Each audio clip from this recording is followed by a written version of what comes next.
म्हणजे काळजी करत राहतो किंवा कुठल्याही गोष्टीचं टेन्शन घेतलं तर आपण कोणापाशी जाऊन ते व्यक्त करावं, कोणाला सांगावं हे सुद्धा आपल्याला कळत नाही. अशा वेळी निदान आपण घरातून बाहेर पडून थोडा निसर्गरम्य वातावरणात जाऊन त्याचा आस्वाद घेतला पाहिजे. तर अशाच एका पाठाचा आपण अभ्यास करणार आहोत. तर आज आपण विपा दांडेकर यांचा फुलपाखरे हा पाठ अभ्यास.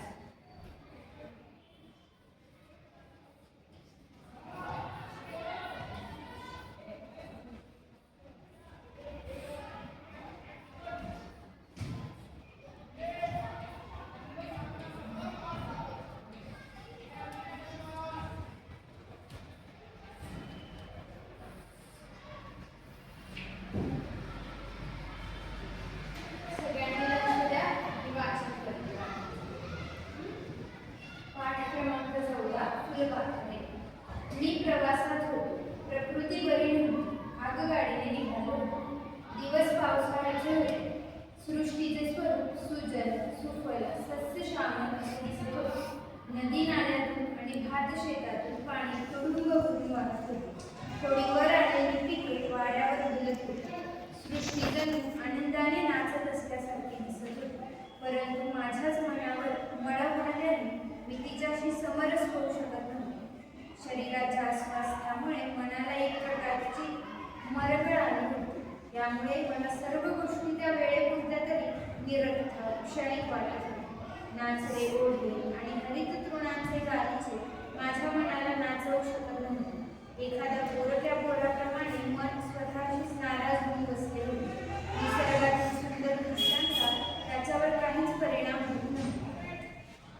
तर मुलांना यावर आधारित तुम्हाला एक प्रश्न विचारणार आहे, त्याचं तुम्ही उत्तर द्या.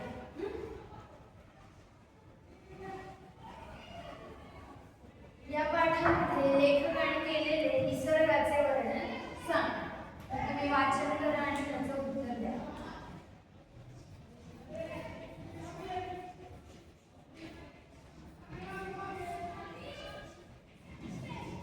लेखकाने केलेले निसर्गाचे वर्णन सांग.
वंदे मातरम आपण जे म्हणतो त्याच्यामध्ये आहे.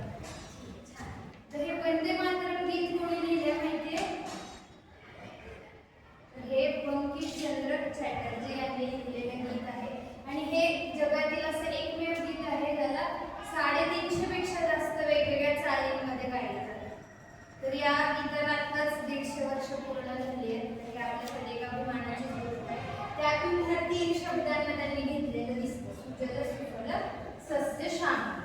तर त्या पावसाळ्याच्या वातावरणामध्ये सृष्टीचं स्वरूप कसं झालं होतं? सुजल सुफल सस्य श्यामल, म्हणजे भरपूर फळे आली होती झाडांना, सगळीकडे भरपूर पाणी होतं. त्यानंतर जमिनी या हिरव्यागार झालेल्या होत्या. पुढे बघूया ते काय म्हणतात. नदी नाल्यातून आणि भात शेतातून पाणी तुडुंब भरून वाहत होते. तर मला सांगा, मी एक चित्र दाखवते. या चित्रामध्ये काय दिसतंय? सांगशील म्हटलं तर? भात लावणी. तर एक महिला आहे, ती भात लावणी करत आहे. जसं आपण पाण्यामध्ये बघितलं, तुडुंब पाणी या ठिकाणी पण दिसत आहे. गुडघ्यापर्यंत पाणी आहे आणि त्या पाण्यामध्ये भात लावणी करत आहे. तर मला सांगा, भात लावणी कुठल्या प्रदेशामध्ये केली जाते?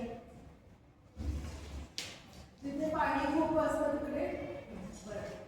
ठीक आहे. तर त्यांनी काय सांगितलं, नदी नाल्यातून भात शेतातून पाणी तुडुंब भरून वाहत होते. म्हणजे भात शेतीच्या साईडला असेल तिकडे कुठेतरी त्यांचा प्रवास चालू आहे, हे सुद्धा आपल्याला याच्यातून समजतं. त्यानंतर काय म्हणतायत, थोडी वर आलेली पिके वाऱ्यावर डुलत होती. म्हणजे पिकं खूप मोठी झालेली नाही, पण नुकताच पावसाळा सुरू झाल्यामुळे थोडीफार पिके सुद्धा वाढायला सुरुवात झालेली आहे. सृष्टी जणू आनंदाने नाचत असल्यासारखी दिसत होती. परंतु माझ्याच मनावर मळभ आल्याने मी तिच्याशी समरस होऊ शकत नव्हतो. तर बघा, वर त्यांनी सांगितलं की ते आजारी आहे आणि आजारी असल्यामुळे त्यांना कुठलीही गोष्ट करण्याची इच्छा होत नाहीये. मग ते काय म्हणतात, तिथं सगळं काही चांगलं दिसत आहे, पण मळभ आल्यामुळे त्यांना तिथं एकरूपता होत नाही. मळभ शब्दाचा अर्थ त्यांनी काय केलाय? निरुत्साह. म्हणजे त्यांच्यामध्ये कुठलाच उत्साह नव्हता, त्यामुळे ते समरस म्हणजे त्या ठिकाणी एकरूप होऊ शकत नव्हते. शरीराच्या अस्वास्थ्यामुळे मनाला एक प्रकारची मरगळ आली होती. मरगळ शब्दाचा अर्थ निराशा.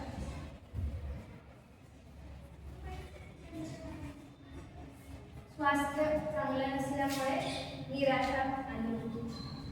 यामुळे मला सर्व गोष्टी त्या वेळेपुरत्या तरी निरर्थक, त्याला अर्थ नाहीये किंवा क्षणिक अशा वाटत होत्या.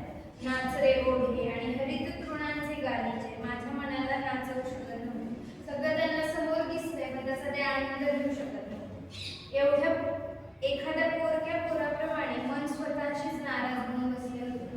जसं की आई नसलेला मुलगा त्याच्या भावना कोणापाशी व्यक्त करू शकत नाही, त्याचप्रमाणे इथे त्यांना सगळं दिसतंय, पण त्यांना ते व्यक्त कसं करावं हे सांगता येत नाही. निसर्गातील सुंदर दृश्यांचा त्याच्यावर काहीच परिणाम होत नव्हता. आता एक म्हण आहे, जशी दृष्टी तशी सृष्टी. त्याप्रमाणे जिथं झालंय की त्यांना सगळं समोर दिसतंय, पण ते त्याचा आस्वाद घेऊ शकत नाहीत. का तर ते त्या वेगळ्या विचारांमध्ये. एकदा काय झालं होतं, श्रीकृष्णांकडं यज्ञाचं त्यांनी आयोजन केलं होतं आणि तिथं त्यांच्यापाशी दुर्योधन आणि युधिष्ठिर हे दोघं आलेले होते. आता श्रीकृष्ण दुर्योधनाला एका दाम्पत्याला यज्ञासाठी बोलवून आणण्यासाठी पाठवतात. पण तो कसा पाहिजे दाम्पत्यात? सत्वगुणयुक्त अशा दाम्पत्याला घेऊन येण्यासाठी ते पाठवतात. दुर्योधन जातो, पाहतो, सगळ्या प्रजेमध्ये फिरतो, पण त्याला सत्वगुण असलेला कोणीही दिसत नाही. श्रीकृष्णांना येऊन सांगतो की सत्वगुणी एकही पुरुष दिसला नाही मला, कारण प्रत्येकामध्ये वाईट गुण काहीतरी आहे. म्हणजे म्हणतात ठीक आहे. नंतर ते युधिष्ठिराला त्या ठिकाणी पाठवतात. युधिष्ठिर जातो, बघतो, तर तो परत येऊन श्रीकृष्णांना सांगतो, मला सगळ्यांमध्ये सत्वगुण असलेलेच लोक दिसले, म्हणजे वाईट गुण असलेला मला कोणीही एक व्यक्ती दिसला नाही. म्हणजे यामध्ये तुम्हाला काय समजलं? जशी दृष्टी तशी सृष्टी. आपण ज्या प्रकारे ज्या दृष्टीने पाहतो जग आपल्याला तसंच दिसतं.